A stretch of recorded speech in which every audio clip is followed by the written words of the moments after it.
Ni front page recap. Gazeti Raia Mwema limeandika Lissu hali tete, alalamika afya yake kuzidi kuzorota. Soma ukurasa wa pili. Barua ya ajabu iliandikwa na Papa John Paul miaka 45 iliyopita, aliagiza ifunguliwe kusomwa hadharani Machi 13. Waficha mafuta kukiona, ukurasa wa 3. TRA yatanua wigo wa kodi. Lakini upande wa juu Raia Mwema, muungwana ni vitendo, limeandika ufisadi wa kutisha.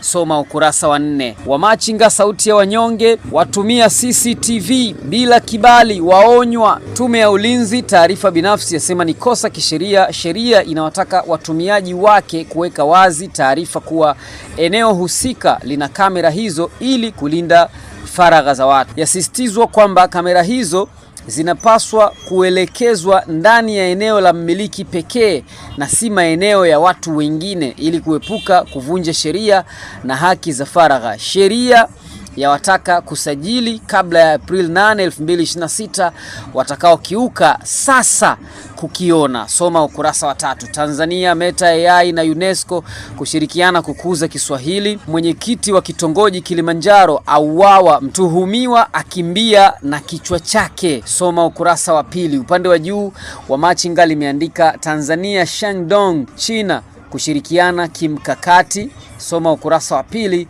Na bodi ya amana yaita wananchi kuchukua fedha zao, ni katika ukurasa wa pili pia. D-Maige Outfit and Style ni wauzaji wa kodi za mavazi ya kiume, ya kike, ya kitoto na watu wazima. Pia kuna kofia, kuna cheni, kuna miwani, kuna viatu.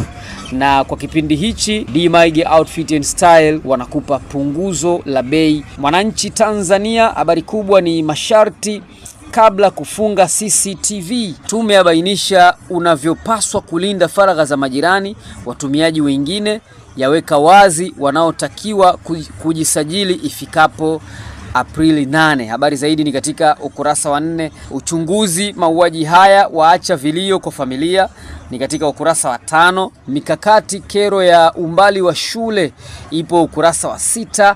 Upande wa juu gazeti hili limeandika Winnie Odinga binti wa Raila anayegeuka turufu ODM. Lakini shilingi bilioni 700 za madini ya Nobium kuibeba Tanzania.